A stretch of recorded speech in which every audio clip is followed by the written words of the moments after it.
Excellency, the Deputy Governor of Lagos State, Dr. Idiot Adebule, Lagos means business. Lagos is all about business. It is with utmost sense of humility that I welcome you all to this special stakeholders forum tagged Lagos Means Business. In particular, I welcome both excellencies of Lagos State to this event, organized to appraise these august and very distinguished personalities with the achievements of this administration under the able leadership of our amiable and indefatigable Governor of Lagos State.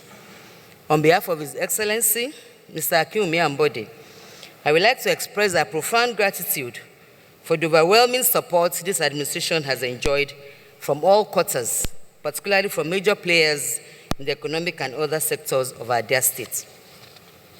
Today's engagement with you, the eminent drivers of the economic development of the state, is an appreciation of your contributions to our achievements so far.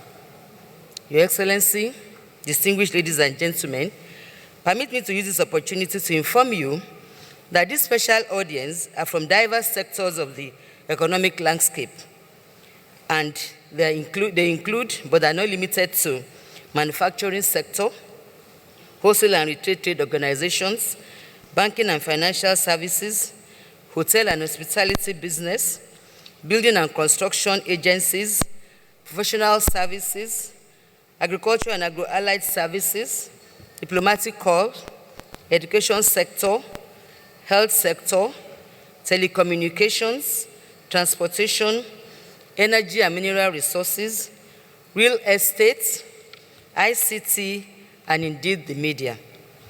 This broad representation is meant to engender a robust discussion that will change the paradigm of government-private sector engagement mechanism towards a sustainable, mutually beneficial collaboration that will promote the accelerated development of our dear state. I've been reading in the last 1 week, I've been reading so much about some group called OPS. So I was wondering, which part of it do I really belong? It's called Organized Private Sector. So I thought maybe the opposite would be Disorganized Public Sector. So I really didn't understand which one I was. But the truth is this particular gathering is about knowledge sharing. I want to be very frank. I'm going to be very open and transparent. I will say it as it is. It's more about the future of Nigeria than actually the future of Lagos. So obviously, I'm going to go through some statistics. This is not a speech. It's more or less like, making a presentation and trying to give our scorecard and to tell you really where we are and what we really want to do. So maybe I'll start. I will say that we'll show you some basic statistics of Lagos. We already have a development plan, which is 2012 to 2025. We can then go through the presentation that I have, that I'll really tell you about the things and the projects that we have done and the ones that we're actually doing work in progress. We'll tell you some sectoral statistics and then ponder some questions.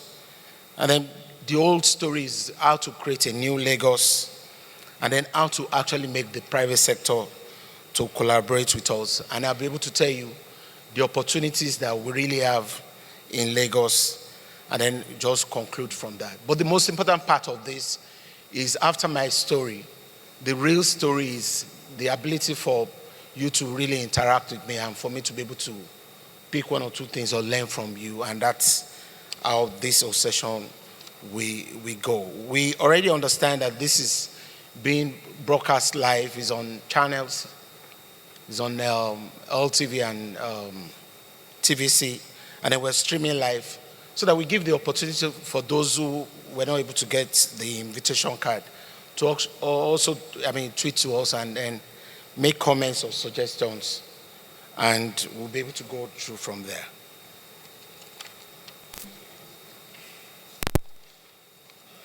So we start with the slide. That's why I didn't want to stay up. I like to also look at what is going on. Can I have the presentation, please?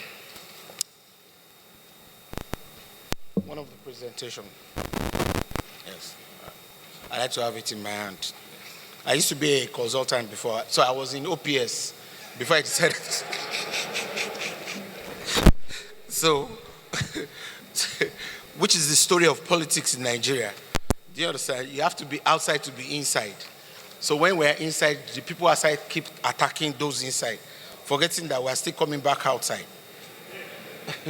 So, this is the vision for Lagos. By 2025, this is what we would like to be, and that's what is on the screen there. Now, I'd just like to take people back on a journey. As at 2014, that's 4 years ago, I was a greenhorn, so obviously not a politician. So then I didn't understand the magnitude of what I was doing. So when I did my declaration speech, October 24, I had said my vision is to create a clean, secure, and prosperous Lagos state that is driven by a vibrant economy and supported by quality service, equity, and justice. And then I actually said for corporate Lagos, Lagos is open for business, even for greater business. So when we did the primaries and I won, December 4, 2014, I said, like I stated in my declaration speech, my candidacy is an attestation that our youth and their future is guaranteed under my leadership. Together, we will continue to build a Lagos of our dreams. So, when the election was held and we made acceptance speech, April 12, 2015, that's 3 years now. I'm now to be the servant of this state in its entirety, not just for APC members, but for all Lagosians, no matter their political stripes, ethnicity, or religious affiliations. So, May 29, in 2015, when I was sworn in, why we must be creative and innovative. We are not citizens until we become responsible taxpayers. I want to assure all of us that I will make your taxes work for you. You will surely get a transparent and incorruptible government that will give you good value for your taxes paid. All that is history now. So we try to look back, 32 months after. Have we lived to our words? That's what this whole story is all about. We said it, we did not understand the complexity, but again, we have tried to keep our word. And the old story there is about, trust, confidence, and then we'll be able to collaborate together. Like you see on the next slide, Lagos, 5th largest economy in Africa. You see the population number. 65% of those living in Lagos are actually below the age of 35. 15.6 million youth population. According to United Nations statistics, 86 persons enter into Lagos every 1 hour, the largest in the world, followed by Mumbai, 69, New York, 11, and then London, 7. So out of these 86, you can tell by yourself how many of them are going back. This was 2016 numbers. Today, because the way Nigeria is running, you can see that 86 will be like 112 now. Okay, we're the 5th largest economy with GDP of $136 billion. So if we were a country, we would be 5th largest. And then look at Lagos. The GDP is 136 billion, but the IGR is just 341 billion. Then what you get from federation accounts is just 133. And then the expenditure, all combined together, 813 billion. So, those are your numbers. And then when you look at the next slide also, you see the budget performance. These are actual figures of what is generated. So, within that profile, you also see in the next slide how the money is spent. I want to reveal to you today that the total staff strength of teachers, doctors, nurses, civil servants were like 103,000 of us. That's the largest employer in this axis. We are paying 10 billion naira per month. Every 4 weeks, you have to drop 10 billion naira as salaries. That's excluding the pensions and the gratuities that you pay. So technically, so if they say Lagos State is making 25 billion per month, almost half is gone in terms of salaries. And then you start thinking about fixed costs and all those other things. So you have the challenge of a mega city in your hand. So how are we getting money to pay for capital expenditure that you are seeing in the last 30 months? It's from the taxes that you are paying. And then the taxes do not drive the development that we want. So we said the basic thing to attract investment is to make sure that the security is okay. If security is okay, we'll be able to create jobs and then get taxes from there and then be able to improve on infrastructure. So I decided that I will only face 3 issues: power, education, and then transport. But again, when you look at the issues of power, everybody knows what's going on. We have 31,446 street lights on the streets of Lagos powered by diesel. So you spend almost like 12 billion in a year to make sure that there is security. That's the price we pay to make sure that there is stability on ground. So when you look at the investments, you see the numbers there. When you look at the infrastructure also on the other page, those are the requirements and the financing gap that will come from there. Right now, as we speak, we have over 100 projects that are ongoing, and also the ones that have been delivered. I'm sure they're in your schedule there. You see it. I didn't want to print it out. Those things are just issue of history. But ongoing projects right now, including the airport road, which is a 10-lane road, is inclusive of that 90. And you can imagine if you're doing bridges around that 10-lane, what that cost will be. Right now, in terms of compensation, we have paid almost like 4 billion. And this year, because of the projects we're doing, the Agege flyover, the airport road, and all the people were actually taking off the road, compensation this year is going to be 6 billion naira. And you have to put a human face into those things that you are doing. If you don't pay, these people will fight, and then there will be no development. So all that combined will actually let you know that it is not possible for me to sleep with my 2 eyes closed anymore. So sometimes when people say we don't give access, you can't have this kind of burden and be giving access to phone calls. So obviously, you see in the transport area, they've said it. Lagos, the number of people coming on the Lagos Island Business District every day is 7.5 million people. And then the number of people living on the island is less than 500. That means 7 million are moving and going on a daily basis on road. So what's going on? Something is wrong somewhere. And that's why you see that we need to change the way we do our roads. Then when you look at education, see the numbers there. Because the government cannot provide quality, not quality, the government cannot provide for everyone. The bulk of education is being driven by the private sector. Now, the total number of student population in our tertiary institutions in Lagos is just 58,000 people. And then we are churning out almost 500,000 on a yearly basis. So where are they disappearing to?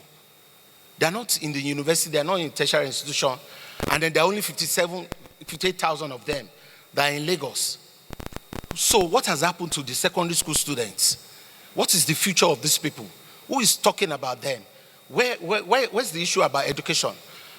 Few years, we too will leave the stage. Who are the people going to succeed us? Who's thinking about them?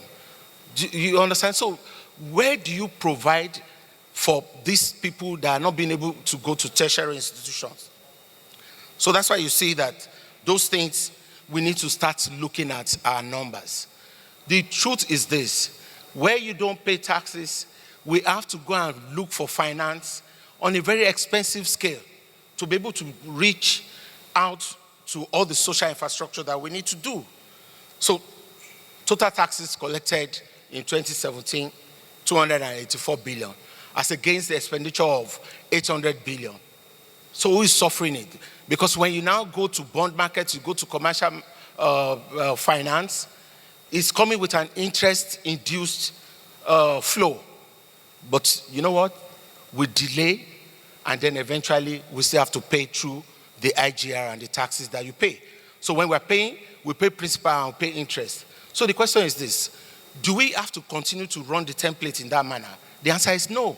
So we need to talk to ourselves and say, you know what? My generation is almost going out. What do I bequeath to that my 5-year-old daughter about the future of this city? Those are the questions I'm asking myself. And I need to do something, because then she will be the one that will pay for all this, because we've refused to pay for it. That's why I said, you know what? I will show you the numbers. I will tell you as it is. And then when you look at the population numbers of Lagos, if we were to be sharing the federation account money based on per head, so the person living in Akinwunmi has 1 vote, and the same person in Ikoyi has 1 vote. So I have to share the money equally.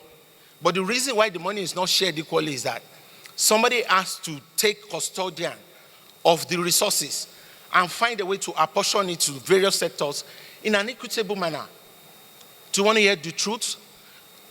Capitalism and social justice are not served on the same dinner plate. Social justice is driven by that plate where you have to, first of all, serve incidence of tax to allow the rich and the poor to have comfort of life. So that's how it is. And that's how it is in every other economy. If you want to be capitalist, you have to find a way to take care of the poor. Or else, they will get angry. That's the truth. When they get angry, we don't want the Arabian Spring here. So somebody has to take care of them. And then when you look at the population statistics,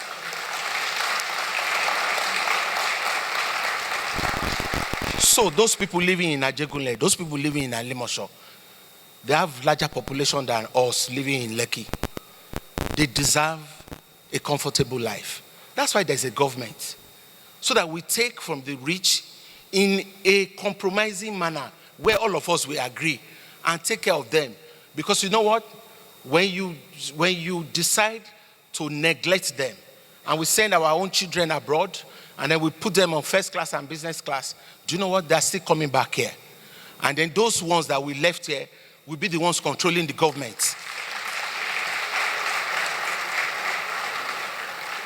So that's why there is a government. I don't think somebody in UAC or Unilever or Zenith Bank will be thinking about all that. It's about profitability. But again, you have assigned me that I should take care of them on your behalf. So that's why I'm reporting back to you. This thing is...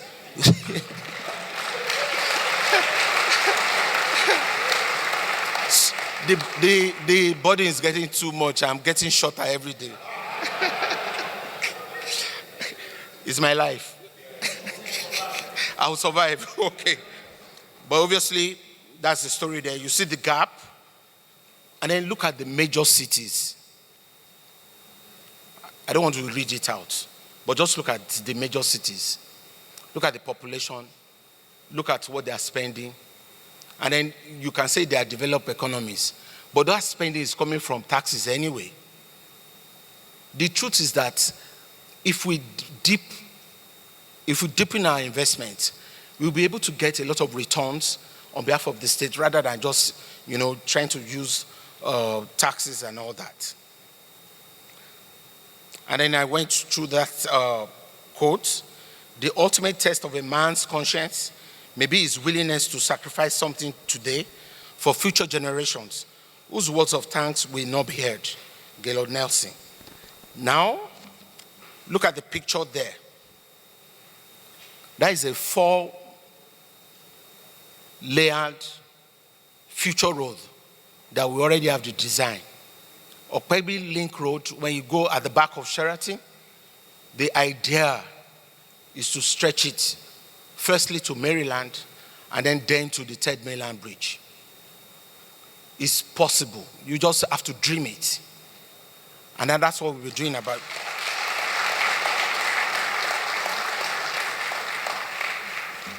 So, in wrapping this up, where are the opportunities?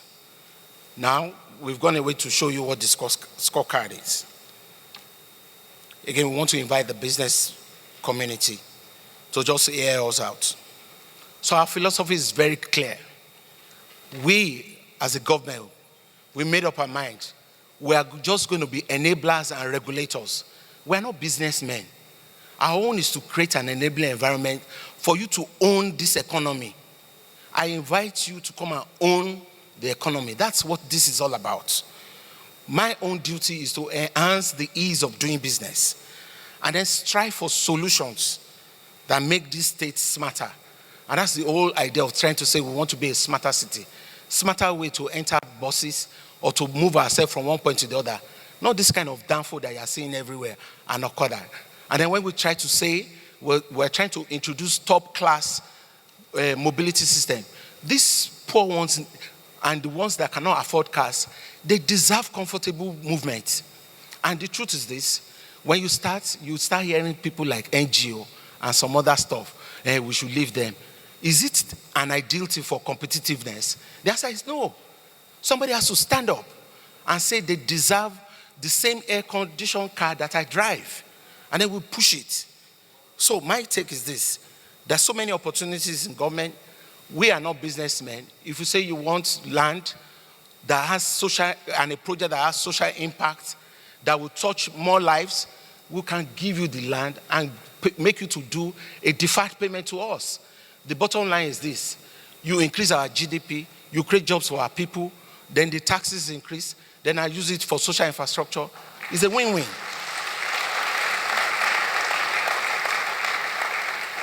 So, like in education, there are plenty space for private universities. We need specialist colleges. It doesn't have to be a university that has 5 faculties. It can even be a faculty for tourism or hospitality, or even anything that has to do with vocational and technical skills. We need hospitality schools. The kind of service that we get in our hospitality business, it's uncalled for. Somebody has to stand up. You go to ordinary West African coast, they serve you courteously. So somebody has to do it. And there are so many opportunities there. You don't even have good artisans in Lagos anymore. So what's wrong with us? Government can partner with people to do that. And then even in sports, with formation of clubs, leagues, and then stay there. There's nothing stopping us from having 20 Premier League clubs in Lagos here. And we have promoters to do it. It's not about the sports. It's about the business and the employment that is beneath the sports.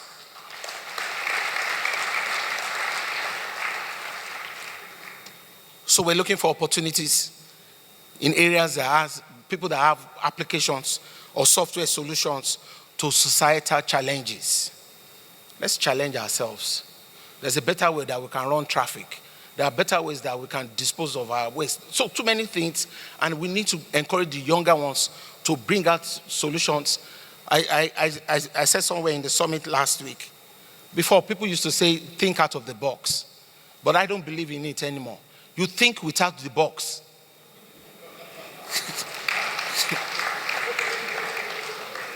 So because when you start thinking without the box, it becomes very broad.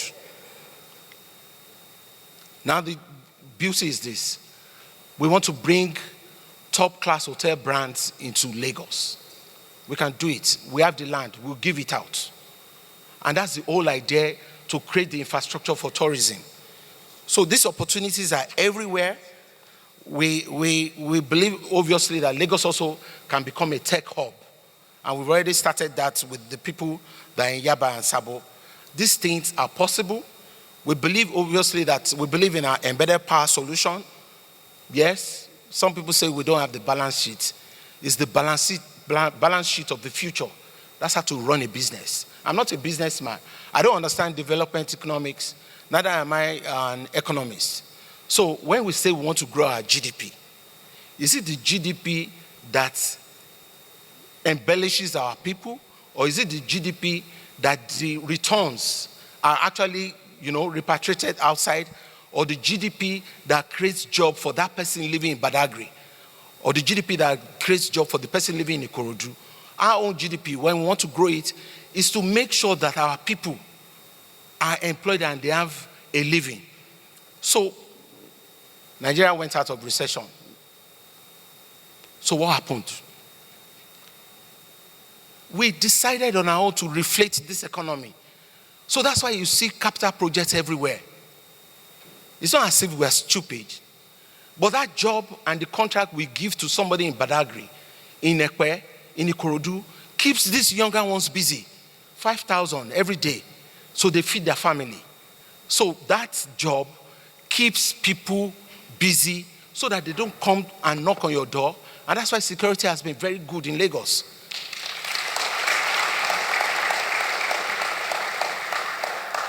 So when you talk about embedded power solution, Lekki Free Trade Zone, we're there. There's nothing stopping us from creating shoe factories here in Lagos. And you know, with sports, is there anything stopping us from bringing Adidas here? Nothing. Is there anything stopping us from bringing Google here? So when we try to bring international brands, you know the typical Nigerian thing. Once you bring something, they say it's your own. But you see, they don't understand that that's the only way the GDP can grow. So we are not perturbed. The bottom line is that we must be able to draw brand names to drive the name of Lagos. And then, you know, politics, totally thankless. It doesn't really matter, but it's a sacrifice.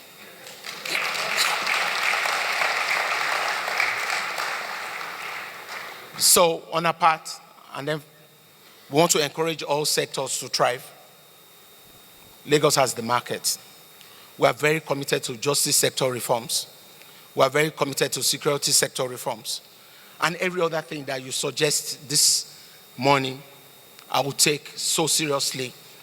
And I just like to let you know that we are ready. So I throw it back to the private sector. There's a need for infrastructure fund that should be driven by the private sector in conjunction with us.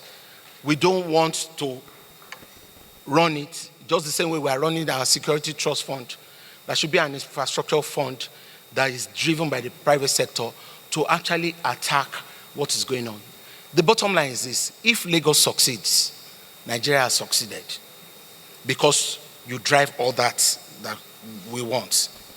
My other message is that we must drive capitalism with social and financial inclusion, where nobody is left behind. Our dream to become the third largest economy in Africa, is it possible? So I extend my hand of fellowship to this revered city. Everything is possible once you collaborate with us. People who are doing business here, Lagos is the most friendliest state in Nigeria. Not because they don't really disturb people doing businesses here. Why don't you go to other states and you try? You will see help. I'm not advertising for Lagos. That's why I always say that, look, there is not a single time that you go with a problem and the governor will ask you to come back tomorrow. Because he knows the system. He called everybody and said, let us sit down and sort out the issues. And for all the private sector, we take the challenge and want to support and work closely with you. The security support fund, I want to say that we would further support, following the footprint of the global of 100 million. No, there's seniority now. My junior brothers and sisters, I don't have to. I'm also slightly And Your Excellency, in view, I like what you said about the development of Lagos State and engaging our people. Transport Hotel, we have decided to sign a 25-story building and hotel in Lagos, and we will come to you shortly for your support to start the project immediately. That will help to elevate our employment. I've listened to him speak quite a number of times. Today reminds me of a chairman, managing director of an incorporated company, making a presentation to the shareholders. I have always personally referred Lagos to an incorporated company, which is what it is, because it runs so efficiently as truly a legally incorporated enterprise. And the balance sheet His Excellency presented to all of us is a kind of balance sheet that a chairman, CEO of a company present to his shareholders. So, Your Excellency, we are definitely one of your shareholders, and we will renew your mandate, there's no doubt. The DVT, dual vocational training, is the missing link with these young ones. The dual vocational training is when they go into the university, after leaving their secondary school, and they go to this tertiary institution. They spend 2 years in the college, in the university. Then they go into various companies they must have prepared for them to practice what they have done. Because practice makes perfect. They will use this one as a way of going from the theory into practicals. After practicing this, they go back into the college again. And then they now finance through the government, after they must have led a small loan, whereby they become employers of labor as against looking for jobs. I think if you can look into this area too, you can get the best out of these youth that are not getting jobs to do after leaving school. It is the grace of God to be an industrialist. We have a lot of frustration. My question, will you allow us to take possession with the deferred payments? You can as well withhold the CFO until we finish payment. We deserve to be encouraged. And like films. Your Excellency, I'd like to say thank you for the interest that you have in the creative sector. We've seen the impact that you've had in the last couple of years.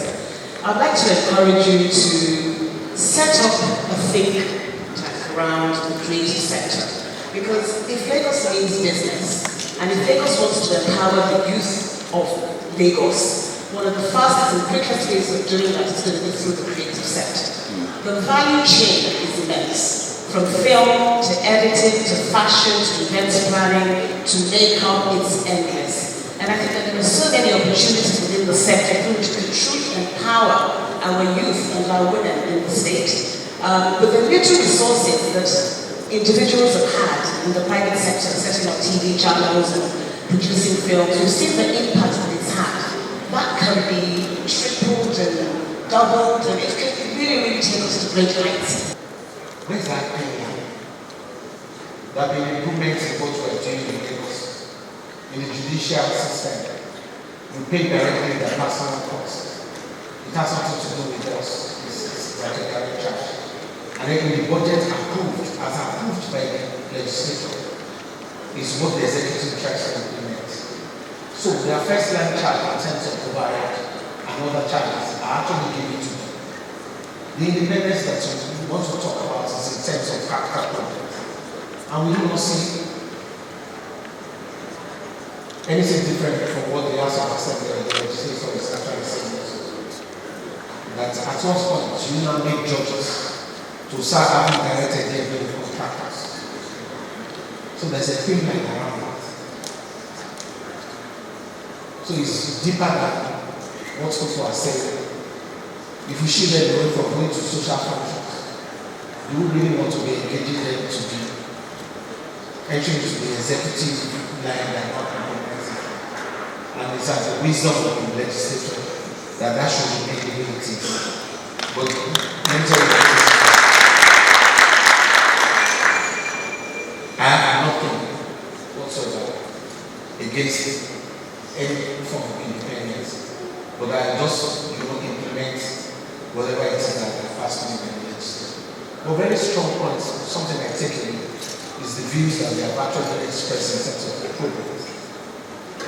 That's one area, if I tell you the truth, I have a personal experience also that actually makes me very bitter that I should be able to correct everything that is actually going on in the program registry. It's just the same thing as what you see in the land registry or in the land department. I share the same view. We are trying to automate it, they were awarded the contract. But again, we are missing out, just the same way you said. There must be a correlation between the Bible and Senate, because at the end of the day, everybody dies. So that part, I don't mind that I can let the Ministry of Justice and the judiciary to actually take on if you have better ideas. We'll find a way to improve on it. So that we don't come and tax on it. And then the sewage bill has been there. There are too many sectors in the city. This is sewage bill. What about water? But you know what? These things don't come cheap. It's not saying we're not addressing it. I've given you my numbers. That's my maximum limit. Just the numbers is about being accountable and transparent. These are the numbers. It's only when there is excess fund from the federation or from the federal government that it goes away from taxes. But the truth is, if we are to address all that issue, water and sewage, you must go to the multilateral agencies, or you find the commercial loan from outside, maybe 2%, and then moratorium. So I can take ECA fund, I can take it from any other local country, and 2%.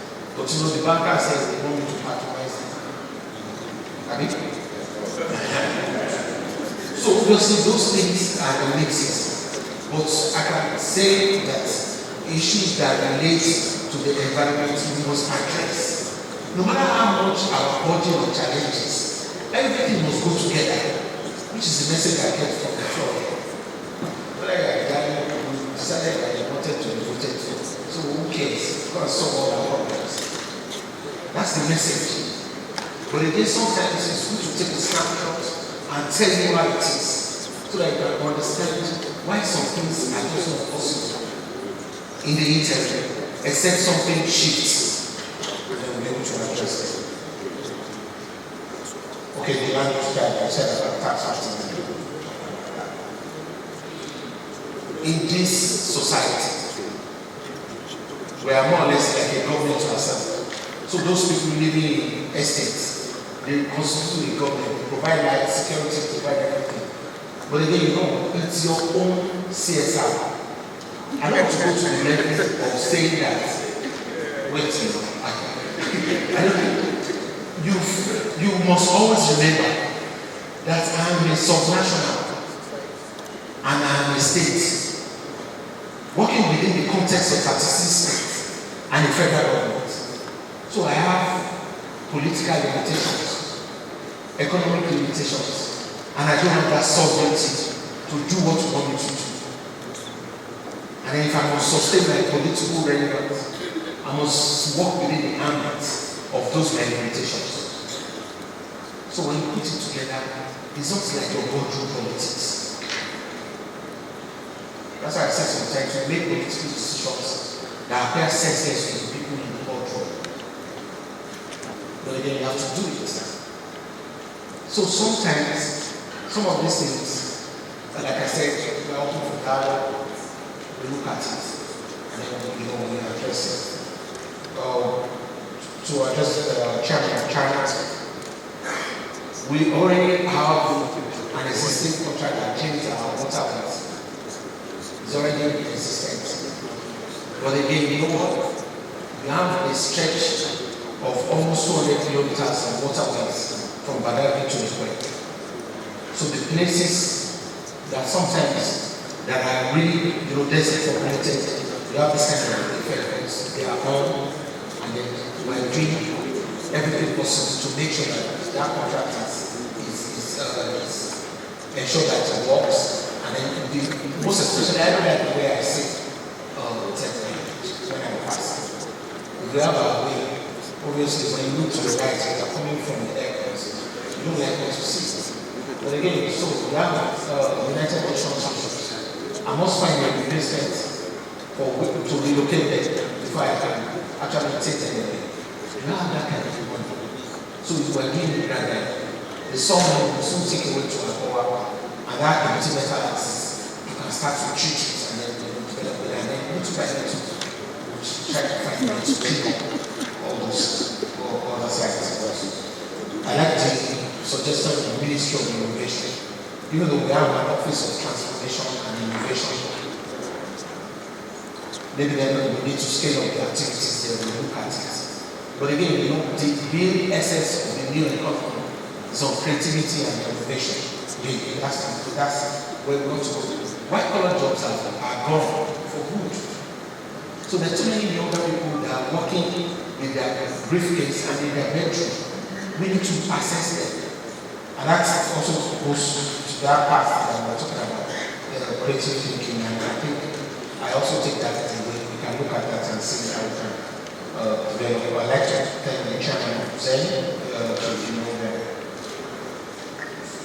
it's always been a major player to the support of government.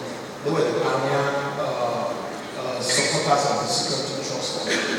And you know, without counting, he had said he was donating, right? Increasing by 150%.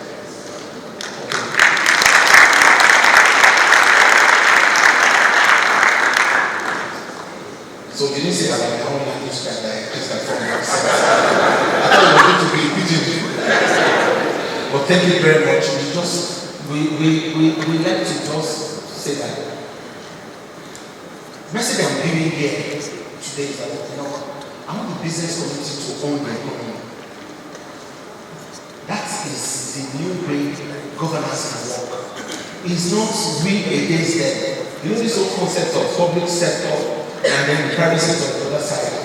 We are in it together. We sink together. So the idea is that we only create an enabling environment why the private sector should drive the economy. Because at the end of the day, we sustain the social fabric to allow peace and comfort to reign. So just say thank you to you also. The other day, I like the idea of the dual education and training. So that's listening. We're doing something called ready set work. But again, it means that it's not properly institutionalized in a way that we're able to capture those who are coming from secondary school and then disappear. If we have 5 tertiary institutions in Lagos State, maybe including Unilab or whatever, and the total population in a year in all those tertiary institutions is just 58,000, then there's a looming challenge ahead of us. If you are having in secondary school almost about 1 million people, and the tertiary institution in Lagos State can only take 15,000 people, there is a problem somewhere coming up that nobody is looking at. What has happened to the remaining people? Almost 700,000 of them. Are they mechanics? Are they what? Where are they? Are they married? Are they traveling? So you have this whole concept of economic slavery. So because they are not my own children, and who cares anyway, I send my own child to go and school abroad. So the best and the brightest of Lagos will say that the infrastructure is not good enough. So we transfer abroad. So we go and take our hard-earned money, we spend it on Cape Town, we spend it on Dubai. We go to London every 3 weeks. We increase their own revenue, and then we increase their own infrastructure. And then eventually we bring the children back. They will come and meet those ones that are the missing link. The difference between that 58,000 and that 1 million. So they take the political positions, and then after having gone to Ivy League schools, they become subservient to those ones. So we take our best, the brightest people and work everywhere. All our doctors, they're outside. So it's temporary. What about long-term job? That's the message I'm trying to send here. So the little that we sacrifice, we use it to improve our own. So if it is tourism, if it is creative industry, if it is anything, let us do it here. The number of people that came into Lagos last December increased almost about 4 times. Just because there was one thing or the other for them to look at or to just entertain themselves with. And then I hear feedback, next Christmas I'm not going to spend it in Dubai. Please, who knows you in Dubai anyway?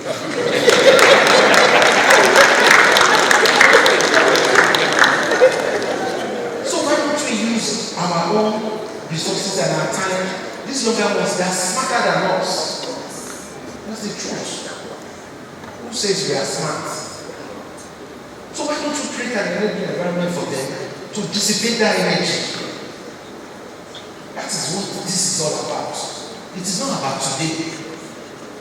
It's about the continuous reverse of what is good for us. And somebody has to champion it. And then, some people have to sacrifice themselves to be able to tell us that gap we are living, we are actually, because once we are gone anyway, have you seen the trend? No matter how much you do anyway, no matter how much properties you have anyway, because the children didn't work for it and they don't normally live in, that the first set of properties they will sell. Who cares? They never know the city anyway. So that's the truth. We must make them, these younger ones and our children, to understand who we are. So obviously, we like to also raise support for the said absence of technical colleges, we have, which we have to increase them, and then appeal for security trust fund, like we said. The truth is this, the government, including myself, have nothing to do with the funds or the money put to the security trust fund. We do not spend it, but we get vibe for it. So we just want to appeal to corporate organizations. You are the ones driving the security trust fund, and you can see the difference. For every 5 minutes you drive on the streets of Lagos, there is one car somewhere. The truth is this, we have improved. But again, we have to use technology to block leakages.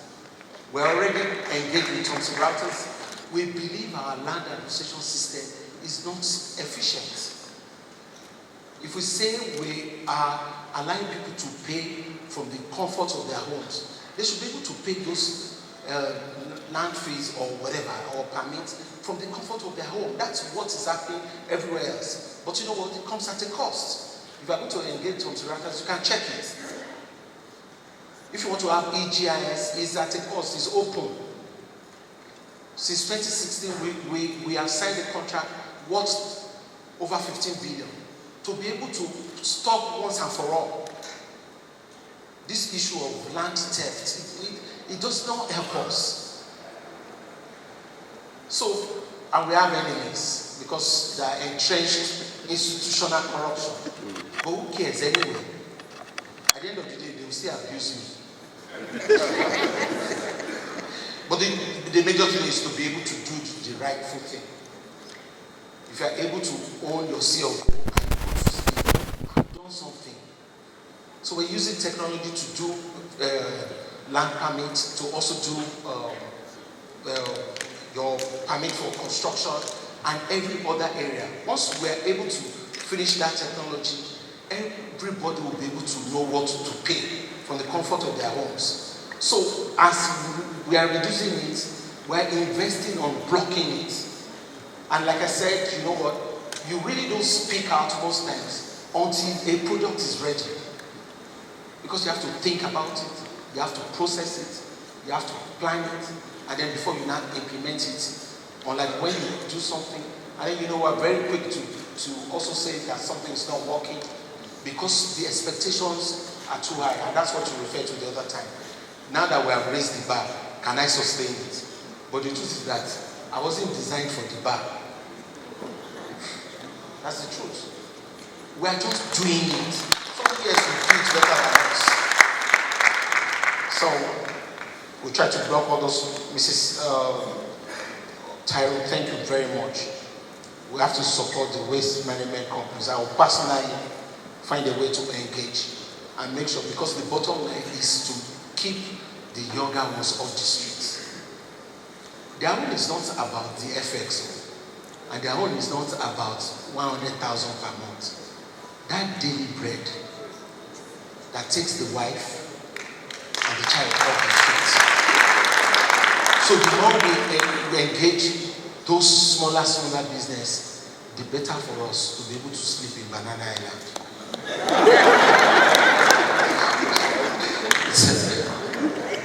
But that's the strategy across sectors. We must engage those younger, 3,000 per day, 5,000 per day. You know, the artisans, the bricklayer, the shoemaker. Let them just get 3,000, go to sleep, have breakfast, 200 naira, and then they are hopeful that the future will be all right. That's the social fabric that we're experiencing. Yeah, Shobajo, thank you very much on the issue of CSR. We've tried as much as possible. We're scaling, so I believe strongly that CSR should be structured. If you go to South Africa, there's a law on CSR that is actually structured. It's not this buy one, get three. What's that? But it's structured so that we give the ones that really need it the CSR that they really require. That's the way we should think. And each time we do it, you're actually touching lives. I think all of us are very religious, right? And so let's touch a soul. Using the CSR is structural. It's okay, but that's the truth. Same thing as Mrs. Cynthia, we need to support the indigenous companies and then the space to allow them to talk about. Yes, if that question from Facebook did not come, this rumor is not a rumor. We talked about tax increment. Now, the reason why I laid bare most of these management numbers is for you to put yourself in my shoe and actually say, if this were a study group, what will you advise me to do? I've given you my numbers. It's not that we want to increase taxes. Just because I heard somebody on social media says I'm very heartless. But again, I like that. But the bottom line is this. How on earth, if I were a private company, that I will survive? I should have gone bankrupt by now. And then, Mr. Napoleon made reference to it. What he did not want to say is that I should sack civil servants to reduce the cost. That was a smarter way of getting across to me. But you know what? I will break the social fabric of this place. If we take people off, you've forgotten also that you need those number of RRS vehicles, the RRS policemen, the LASMA people, and then the nurses and the doctors to be able to keep the social fabric together. And then the teachers. Don't think about civil servants as just people carrying files. What about those people that are doing social work, the health centers, all those places? They are the ones keeping the social fabric together.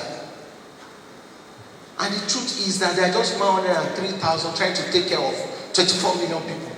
That's why people are in the private sector business doing schools. Because the resources is not enough to provide for everybody. So the idea of saying you want to retrench, which is a quick win for somebody in the private sector, does not happen in public service. So the bottom line and the truth is this. In public service, you make political decisions that appear senseless to people in the private sector. In order to keep stability and let the society be together. Some of our decisions, they appear to you senseless. But again, you know what? It's to keep people to sleep properly. In the last 2.5 years, you will agree also that security has improved. But is it the ideal? It's not yet the ideal. It comes at a cost. There are just 33,000 policemen protecting all of us, 24 million. Who does that? Even just one person in his house has about 8. So when you now magnify the challenges, you will now see that sometimes this money is not enough. Because I just told you now, to do that airport road from Oshodi and 10 lanes with a U-turn bridge and 4 pedestrian road, it's when we finish by December or January, you will love it. But it's coming from your taxes. It's only because we are bold that we want to do it. Anybody that doesn't have guts will not do it. Do we like the way our Papa has is? The answer is no. Do you know it will come at a cost? Should I go and do it? Everybody will say yes. Have you paid your taxes?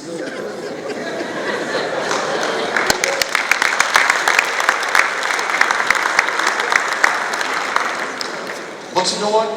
We're 24 million. Taxable adults in Lagos is 8 million. The number of people that actually submitted tax returns in 2017 is 2 million. And then the number of people that actually pay taxes, 700,000. So this land use charge, what is it? You see what to talk about it? With everything I've said.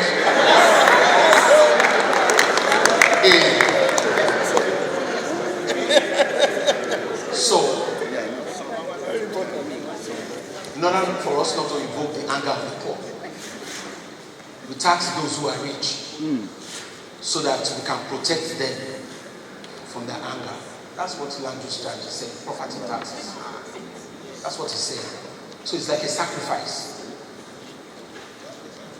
So this tax, the law was made in 2002. It provides them that every 5 years you should review it and also find a way to increase it. 2017, 15 years after, it's never been reviewed. So let's play back in time. So those who are actually having commercial properties, the rental income they were getting in 2002, as against the rental income they are getting in 2017, 15 years after, has remained the same. Is that correct? No. No.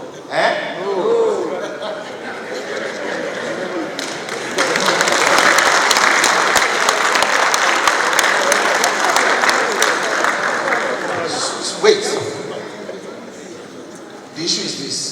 The level of infrastructure that existed in 2002, as against what has happened in the last 15 years, are they the same?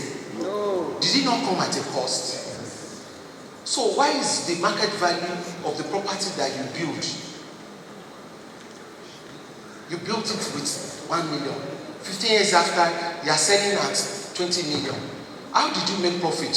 Why do you think somebody who is a buyer will pay 20 million for it? It's not the facilities around your property. You have to pay a price. That's how it works everywhere. So somebody comes and says that we have increased by 400%. In 400% of what? You were paying 10,000 naira before. We say you should pay 50,000 naira. You are saying you are calculating and turning statistics upside down by saying it's 400%. Is this still not still small?